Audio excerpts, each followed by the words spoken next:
Yo, what's good, boys? EG Shaggy here, back with another video. And in today's video, I'm going to show you how you can install game patches on your jailbroken PS4. So without further ado, let's get started. So you're probably wondering how and why can I or would I install game patches for certain games? Well, how is there's a cool little tool by Orbis Patches that will let you download game updates. The why is because some games don't allow you to actually play them unless you've updated the game before. So what you're going to do is go down in the description, click the link. It'll be to download Orbis Patch Installer. It'll take you directly to their website. Download it. Once when you download it, just go ahead and take it and chuck it on your USB. Once when you put it on your USB, you're good to go on the PC side of everything. But one thing I wanted to touch on is you're probably wondering, okay, well, how do I know what patches I can install and what patches I can't? Well, there's two ways you could do that. One way is going to be on the PS4, and I'll show you. And the other way is through orbispatches.com. So if you see right here, you could search for a game. So I'm going to use Destroy All Humans as an example. And once you search for the game, it'll actually tell you the patch update. Like, for example, latest patch is 1.08. It'll tell you when it was released, the required firmware that you have to be on to run the game on that patch, and the size of it. So that's just something I wanted to touch on really quick. Again, I'll touch on it on the PS4 really quick. It's pretty simple. But once you have that down, you're good to go on the PC, and I'll meet you guys on my PS4. Now that you're on your PS4, what you want to do is enable the jailbreak. It's pretty easy. Most of you guys should know how to do it. Go to your web browser, use whatever host you want to use, enable your jailbreak, and then run Gold Hen. Once when you do that, we're going to head over to settings. We're going to head up to Gold Hen, debug settings, package installer, and we're going to install the package that we just downloaded, which is the patch installer for your games.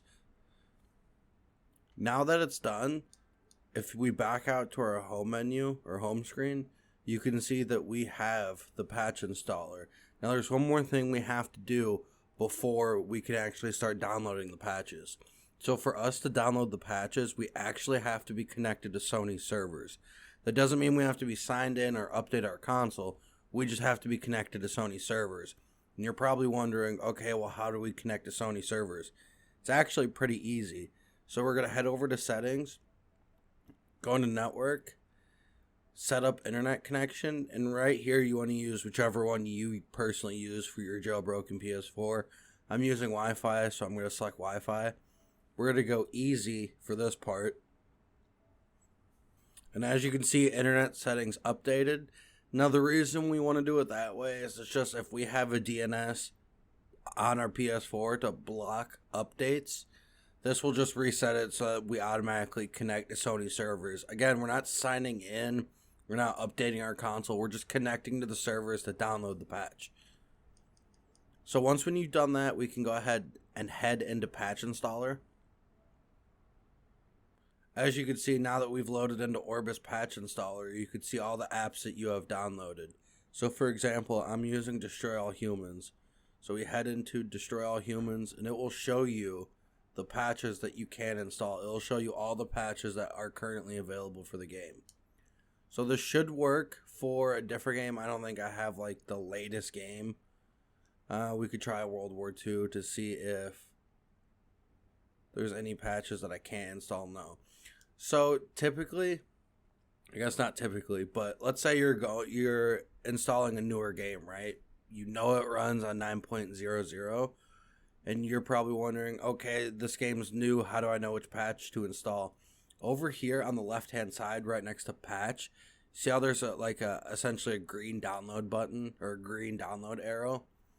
If it's above 9.00, there will be a red X. So that way you know for certain which patch you can go to, or the newest patch you could go to that will still make your game playable. So for example, I'm just going to go ahead and download the latest patch for Destroy All Humans, which is 1.08. We want to go ahead and install it, so I'll hit continue installation. Added to downloads. And as you can see, it's downloading right now. Now, You guys are probably wondering, okay, well, what if I want to run my game on my PS4 without the disc installed? How do I get these patches? Because you saw that it's not compatible with fake PKG. It's not compatible with fake PKG games as it sits, because you have to pack the game patch with the game when you're turning it into a fake package file. That's the only way it will work. So you can't turn a game into a fake package file and then download the update. You have to use that update when you originally dump the game onto like a hard drive to convert it to a fake package file, if that makes sense. If it doesn't, don't worry about it. I'll have a video coming soon on it. So I'm going to go ahead and let this download, and I'll meet you guys back once it's done. Once when it finishes downloading the update and installing it, we could check it by going to your game, hitting start on the controller, going to information, and as you can see, we're on version 1.08. Just to show that it works, I'm going to go ahead and launch the game as well. Close patch installer. As you guys can see, I could play the game. I'm continuing the game right now. So this just goes to show you that it does work. They are official patches. They're not some made up, put together patches by the community. You're really downloading them from Sony servers. So it is really cool, right? So as you can see, the game's working just fine. We don't have any problems with it. I'm going to go ahead and close the game. And then the last thing that you don't really have to do it, but I mean, I recommend doing it. And that's blocking updates to Sony servers again. So to do that, we're going to go into settings. We're going to go to network, set up internet connection, use whichever one. I'm using Wi-Fi. This time we're going to go to custom. Then we're going to do automatic, do not specify. DNS, we're going to go to manual. And for your primary DNS, you want 165.227.83.145.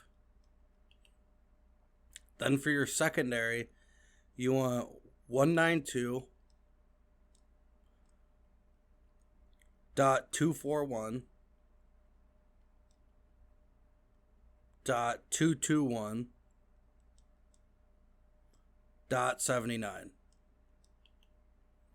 Next, automatic, do not use. And then we're done right there. So that DNS is to block the connection to Sony servers, so that way your console doesn't download the update. Now, downloading the update and installing the update are two different things, but it's better to be safe than sorry, so you don't accidentally update your console. So that's going to do it for this video, guys. If you guys have any questions or comments, please let me know in the comments down below. If you guys could, please like, comment, subscribe, and I'll talk to you guys later. Peace out.